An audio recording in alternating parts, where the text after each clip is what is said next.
To taking some risks. That's what happened to some job seekers in Clearwater. After an interview, they thought they had a job and forked over hundreds of dollars for training. But when they showed up for their first day of work, no job and no refund on that training money either. So we sent 8 on Your Side Shannon Bankin to get some answers. And he reeled me in hook, line, and sinker. Mark Vinke responded to this newspaper ad for a sales job with Automotive Honda in Clearwater. He interviewed with this man, Michael Zore.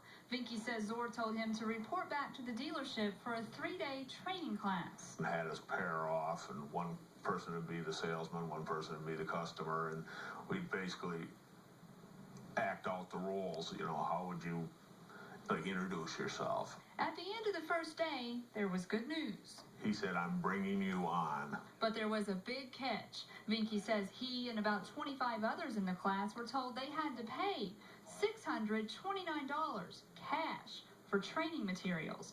Vinke questioned the charge, but says Zore was a smooth talker. Now, did the fact that this training happened at the dealership, in your mind, did that make it legitimate? Yes, it did. Some of his classmates didn't bring the money and were dismissed. Then on the third day, Vinke says Zore told him and the 8 others who finished the training that they were hired. Ihor Danilek was among them. Everybody got so excited. But when they showed up for work here, Zore was nowhere to be found. Autoway manager said Zore didn't even work here, and there were only 3 jobs. There were no answers about their money. Then our hair just...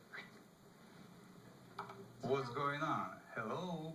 4 of the men turned to 8 on Your Side for help. No one from Autoway would go on camera, but General Manager David Lyons told me the dealership is a victim too. He says when he hired Zore as a recruiter, he was clear that only 3 jobs were available.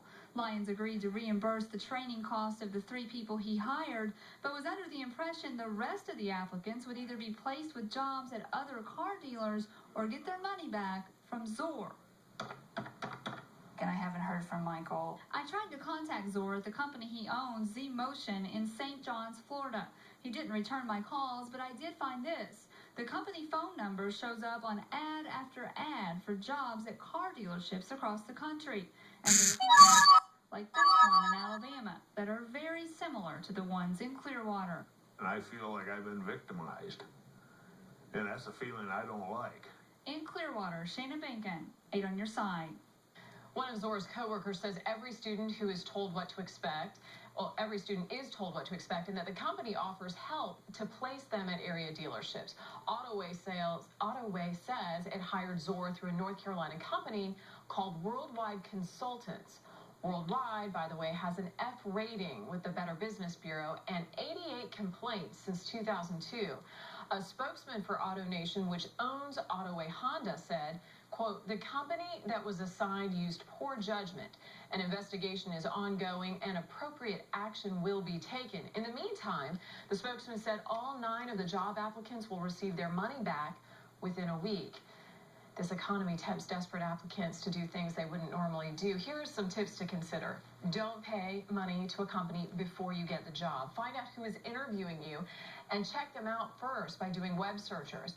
And talk to more than one person at a company, and if the deal sounds sketchy, it probably is, and you should just walk away. Some good advice there. You know, this next story coming up kind of leaves